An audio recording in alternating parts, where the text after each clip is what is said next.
ورحمة الله وبركاته. أعوذ بالله من الشيطان الرجيم. بسم الله الرحمن الرحيم. ألم تر إلى الذين أوتوا نصيبا من الكتاب يدعون إلى كتاب الله ليحكم بينهم ثم يتولى فريق منهم وهم معرضون ذلك بأنهم قالوا لن تمسنا النار إلا أياما معدودات وغرهم في دينهم ما كانوا يفترون فكيف إذا جمعناهم ليوم لا ريب فيه ووفيت كل نفس ما كسبت وهم لا يظلمون. معزز سامعین کرام، سورہ آل عمران سورہ نمبر 3 اور اسی صورت سے ابھی آپ کے سامنے آیت نمبر 23، آیت نمبر 24، آیت نمبر 25، 23، 24، 25 یہ 3 آیات آپ کے سامنے تلاوت کی ہے۔ اللہ تبارک و تعالیٰ نے فرمایا الم تر الی الذین اوتوا نصیبا من الکتاب یدعون الی کتاب اللہ لیحکم بینہم ثم یتولی فریق منہم وہم معرضون۔ کیا آپ نے ان لوگوں کے حال و احوال پر غور نہیں کیا جنہیں کتاب کے علم سے کچھ حصہ ملا ہے؟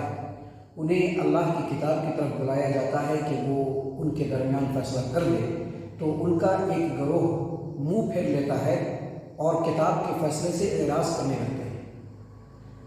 معزز سامعین کرام، یہ جو آیت کریمہ ہے اس میں اللہ تبارک و تعالیٰ نے جو یہ فرمایا کہ کیا آپ نے ان لوگوں کے حال پر غور نہیں کیا جن کو کتاب کے علم سے کچھ حصہ ملا؟ تو کتاب سے مراد یہاں پر تورات ہے، توریت، اور یہاں پر اللہ تبارک و تعالیٰ نے فرمایا کہ وہ لوگ یہود کے وہ علماء جن کو توریت کے علم کا کچھ حصہ ملا، یعنی جو علماء کرام ہیں جو توریت کو جانتے ہیں، ان لوگوں کے بارے میں یہاں پر بتلایا جا رہا ہے۔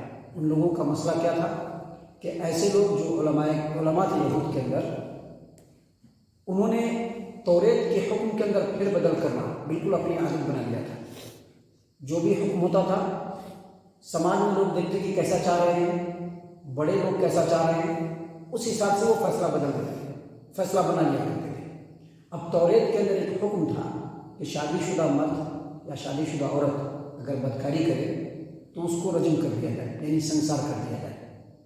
توریت کے اندر یہ حکم تھا، لیکن ان لوگوں نے کیا کیا؟ سب سے پہلے یہ کیا کہ اگر ان کے سماج و معاشرے کا کوئی مالدار آدمی، کوئی امیر آدمی، کوئی ہولڈ والا آدمی، کوئی پاور والا آدمی اگر وہ بدکاری کر لیتا تھا تو ہیلے بہانوں سے کسی بھی طرح سے کر کے جو سزا، جو حد ہے وہ ان سے ساخت کر دیتے تھے کہ نہیں، ان کو سزا نہیں ملے گی، ان کے ساتھ یہ ہے، یہ ہے، یہ ہے کہہ کر کے کوئی نہ کوئی بہانہ بنا کر کے ان سے سزا کو ٹال دیتے تھے۔ لیکن اگر کوئی کمزور آدمی یہی کام کرتا تھا، کوئی چھوٹے موٹے طبقے کا آدمی اگر یہ کام کرتا تھا تو ان کے اوپر وہ لوگ حد لگاتے تھے، ان کو رجم کرتے تھے، سنسار کرتے تھے۔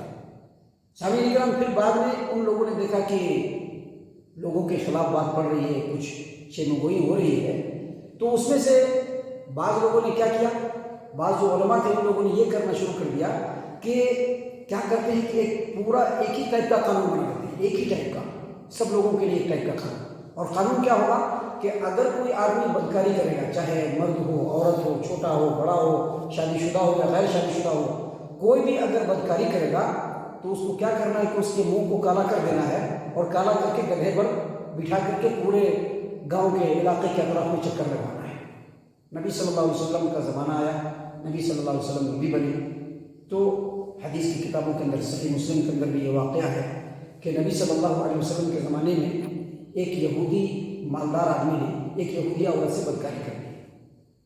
اب کیا کیا جائے؟ توریت کے اندر تو ایک حکم ہے، ان لوگوں نے ایک الگ سے حکم بنا کر کے رکھا ہوا ہے، تو فیصلہ محمد عربی صلی اللہ علیہ وسلم کی خدمت میں لے گئے۔ مقصد کیا تھا؟ مقصد یہ تھا کہ نبی صلی اللہ علیہ وسلم کو جیسا یہ علماء بتلائیں گے، اب ظاہر سی بات ہے نبی صلی اللہ علیہ وسلم کے پاس بات آئی، نبی صلی اللہ علیہ وسلم کے پاس جب بات آئی تو نبی صلی اللہ علیہ وسلم ان کے علماء سے پوچھیں گے، تو ان کے علماء سے پوچھا کہ یہ جو بدکاری کیا ہے ان کی کیا سزا ہے تمہارے یہاں؟ تو کہا کہ ان کی سزا یہ ہے کہ ان کو منہ کو کالا کر کے اور گدھے پر بٹھا کر کے گاؤں میں ان کو گھمانا ہے۔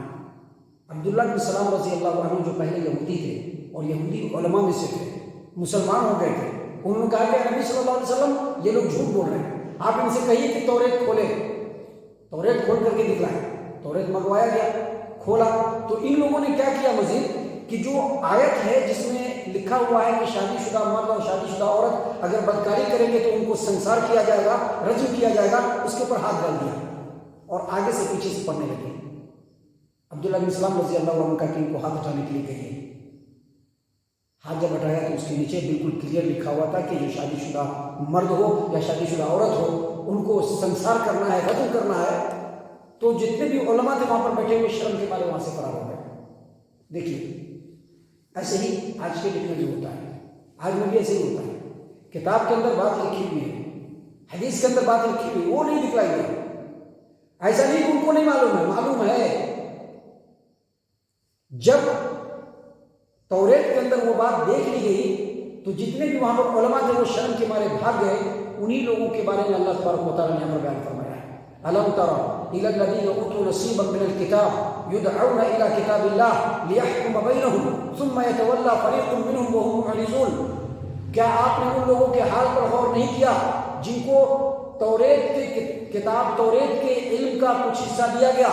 ان لوگوں کو بلایا جاتا ہے کہ آؤ توریت کے حساب سے تم لوگوں کے درمیان فیصلہ کر دیا جائے، تو ان میں سے ایک گروہ منہ پھیر لیتا ہے اور توریت کے فیصلے کے اوپر وہ راضی نہیں ہوتا ہے بلکہ اس سے اعراض کر دیتا ہے۔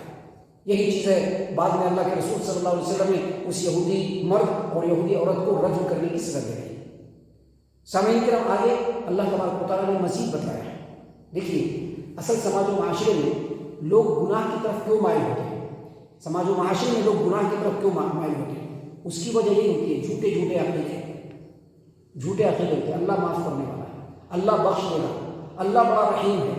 یا بعض لوگ یہ کہتے ہیں کہ ہمارے پیر بابا اللہ کی بارگاہ میں آ کر کے ہم کو بخشوا دیں گے، بعض لوگ یہ کہتے ہیں کہ ہمارے امام صاحب ہم کو بخشوا دیں گے۔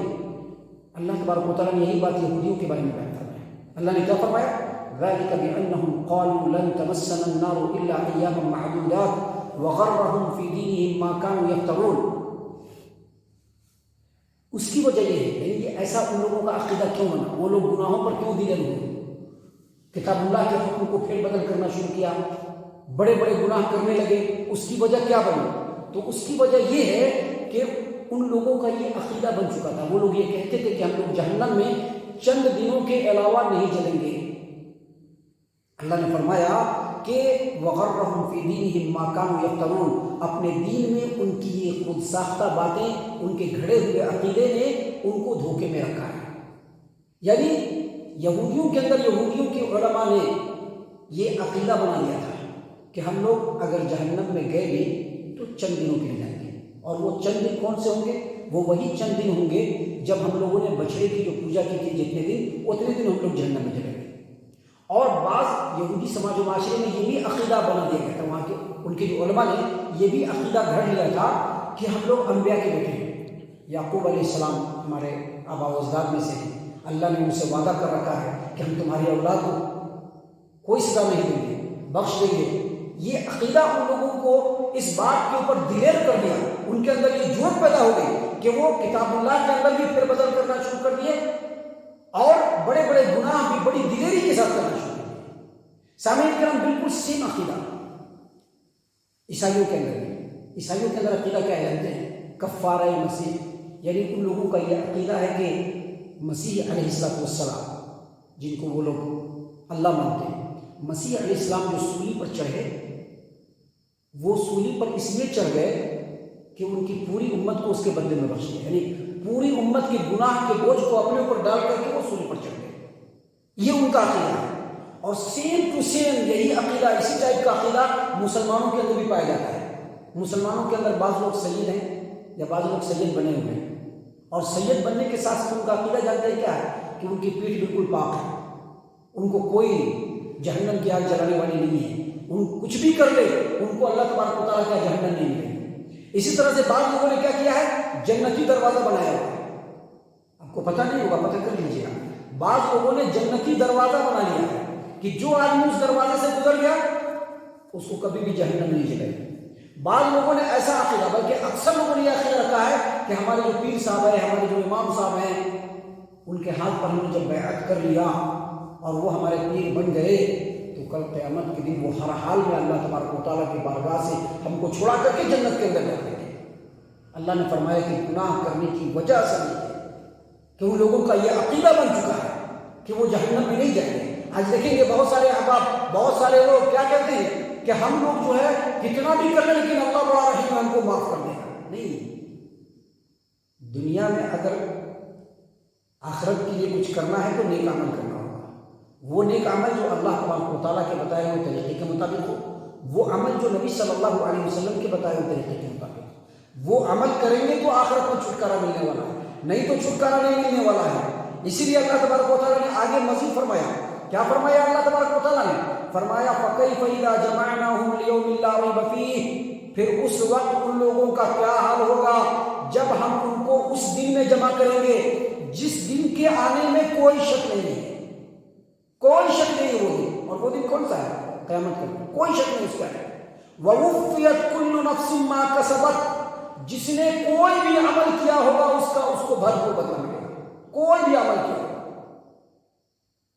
ابھی جھوٹ بول دیتے ہیں، سمجھتے کہ کچھ نہیں ہوگا، نہیں، لکھا گیا، لکھا گیا ہے۔ غیبت کر دیتے ہیں، سمجھتے ہیں کچھ نہیں، لکھا گیا ہے۔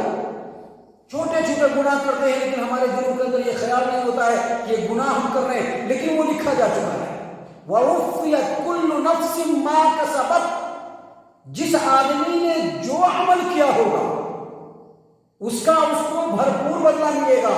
اور آگے اللہ نے فرمایا وَهُمْ لَا يُظْلَمُونَ، اور ان کے اوپر کچھ بھی ظلم نہیں کیا جائے گا۔ کیا مطلب یہ کہ اگر کوئی پیر صاحب کا بیٹا ہے تو بچنے والا نہیں ہے، کوئی نبی کا بیٹا ہے، نبی کا باپ ہے تو وہ بچنے والا نہیں ہے، کوئی عالم کا بیٹا ہے، عالم کا باپ ہے تو بچنے والا نہیں ہے، حافظ کا بیٹا ہے، حافظ کا باپ ہے تو بچنے والا نہیں ہے۔